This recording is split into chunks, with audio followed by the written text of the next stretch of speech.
Welcome to the budget lifestyle, you guys, where you can live a luxurious life on a budget. So today we actually doing a budget video, finally. So this is the planner I'll be using for 2022. This is a budget planner only, and the reason I love this because it's all about your budgeting, nothing extra. If you're busy, you don't have time to do the weekly layout, this is great for beginners. I love it. That's what I'll be using because 2022 gonna be a busy year for me. So I just want to focus on my money, save money, and invest, and this gonna help me do it. So let's get started. We're gonna do a flip through of this planner.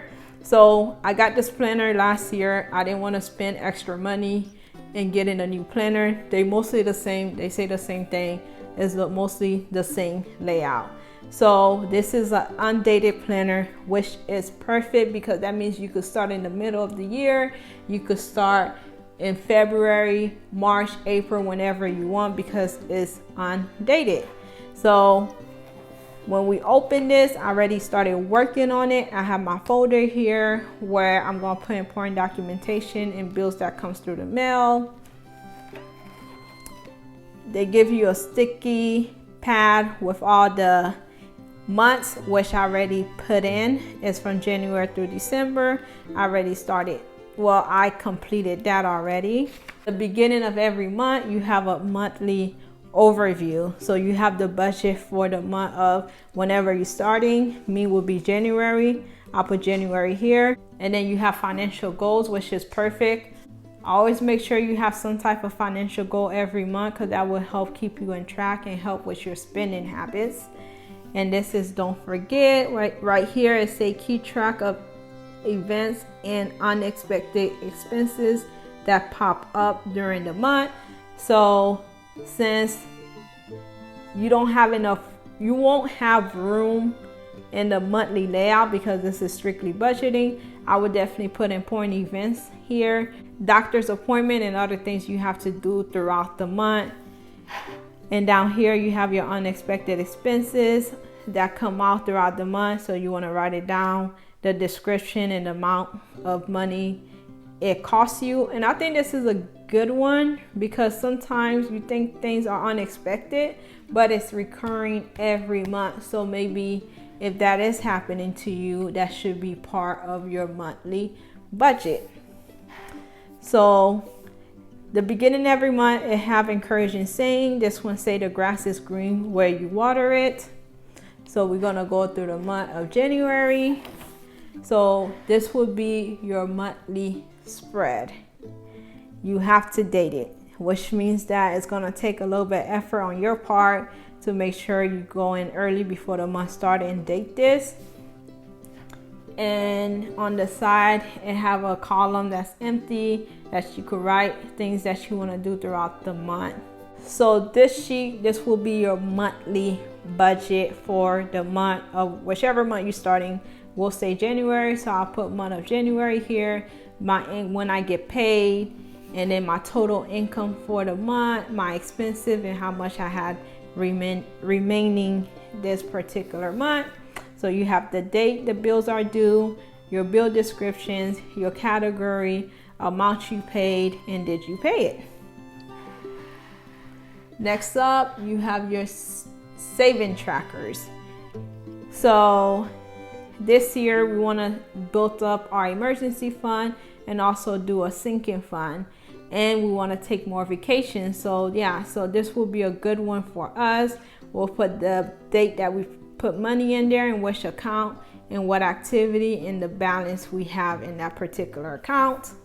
The second item will be accounts and debt. So we do have a little bit of debt that we need to pay off this year. So this will be good to keep us on track on how much debt we paying and when we getting them paid and the balance remaining. Another cool thing about this planner, it have monthly budget challenges. So this is a no spend. Try only to spend on necessities for at least 1 week during this month, and then you'll report back. Then you have all your weekly expenses. So with the weekly expenses, I do modify it some. So you put the week of, you put the date, the category, and then you put amount, need, and want.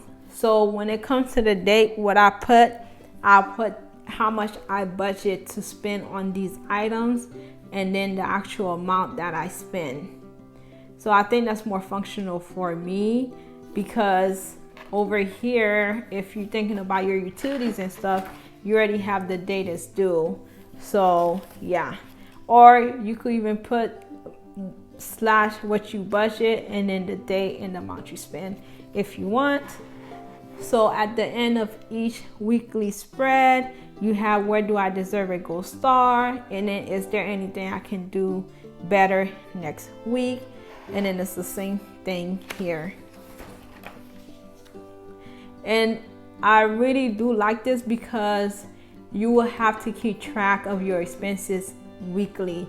That's very important, not to wait the end of the month to calculate everything. Try to have a system. If you're going to do it twice throughout the week, that's what I do, so I'm not overwhelmed at the end of the week and try to calculate everything, and then it just becomes too stressful. So I try to do it twice a week, and I go over my bank account and put things, and then when the week ends, I will just go ahead and calculate everything.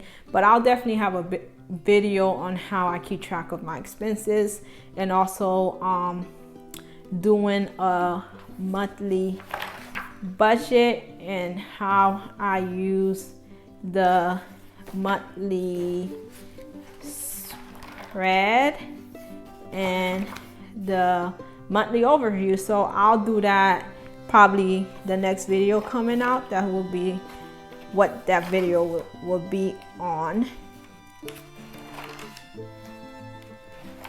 And then you have an empty sheet right here. Sometimes I use this empty sheet of paper to calculate my expenses, but I do have scratch papers that I'm gonna do that with, because I tried that. But then the back of this is your monthly spread for the following month, so it's not a good idea. So yeah, so that's how the planner gonna look throughout the rest of the month. So we're just gonna go over the quotes right now.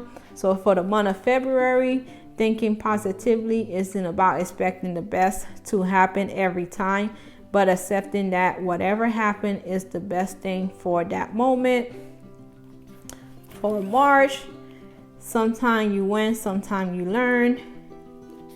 April, your future is super bright. May, I trust the next chapter because I know the author. That's sweet.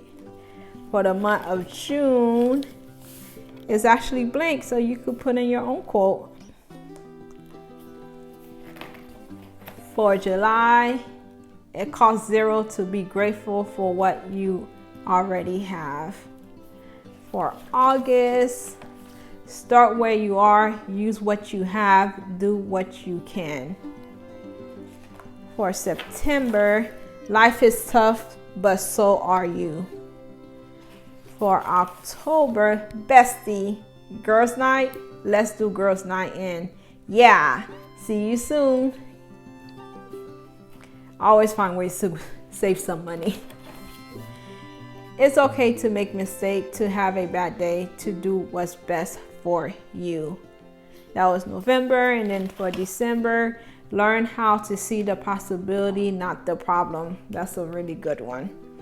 And then at the end of this, I started putting my planner together. So I'll have my budget layout. My budget layout is usually the bills that I have to pay every month, and I do make a list of bills that come out yearly so I won't forget, and I also have quarterly bills. So that's what this mostly is about. And then the next one will be my goal section, which I can't share because I do believe in keeping some goals private. So I do have a goal section that I have some short-term goals, which is my 6 months goal, and I have some long-term goals, which is the goals that will take me a year to get to, and then I will review it probably every quarterly, see where I'm at, and because throughout the year stuff happens, you will forget things. So you just need something to help keep you on track, to keep you going, keep you motivated, because things gonna happen throughout the year that's gonna keep you off track. But you just need some reminders. And then I have a YouTube tab of videos that I want to accomplish. And then we got some scratch paper here that I use sometimes to calculate budgeting stuff, or medical expenses. So yeah, so this is the planner I'll be using for 2022. Please, if you guys want to win with money this year, you need to get on a budget. Like, I know getting on a budget doesn't mean you're struggling. Actually, it means that you know where your money is going, and you know who you owe, and you will be more organized throughout the year. So yes, please get on a budget, y'all, please. And tune in for maybe one more budgeting video or two more budgeting video on how I budget for the month and using a digital budget too. Thank you for watching this video, and I'll talk to you guys next time. Bye.